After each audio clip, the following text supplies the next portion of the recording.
Hello, this is Alex Gonzalez, and this is my Lab 1. So for the pre-lab for Part A, I first decided to, um, in the equation f equals a b naught plus c, and with a naught over all of it, I changed that to f equals a naught plus b naught plus c with a naught over the b naught and c.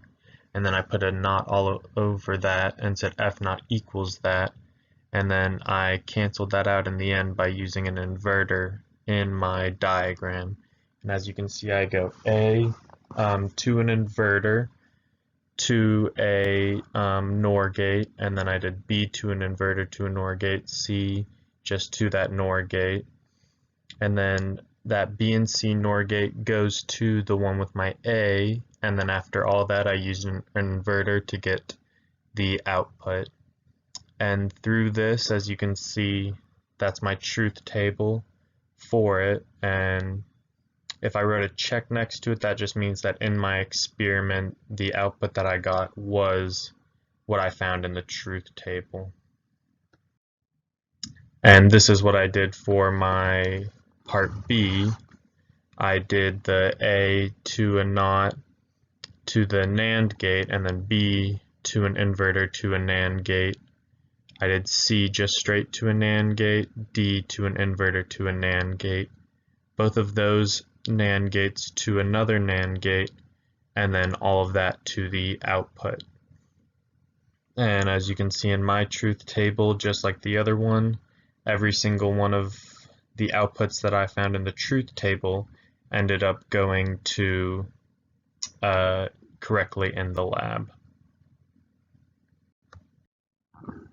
So this is what my actual experiment looked like for the part A. My A is that one up at I-59, and then I bring that all the way over to the last NOR gate.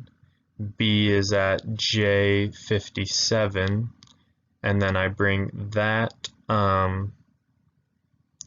down to a NOR gate that I started at I-46, and then from there I go through, and overall it ended up working, as you saw in the slides before. I got all the right outputs.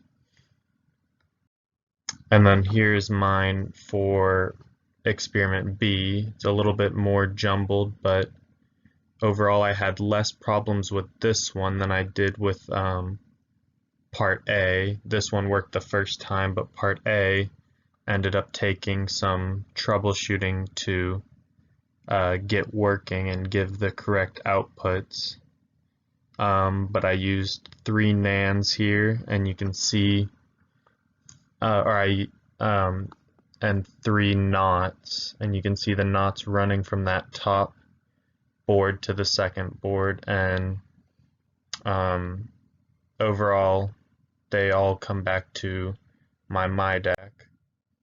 And yeah, overall throughout the lab I didn't get very much trouble. It went pretty smoothly, except for in part A when I didn't know why, but I just wasn't getting the right outputs. So I checked all of my jumper wires on the actual board and still wasn't getting the right outputs, but I found out that one of my jumper wires at the MyDAC had broken off. So after replacing that, I ended up just getting the right outputs, and everything ended up working right.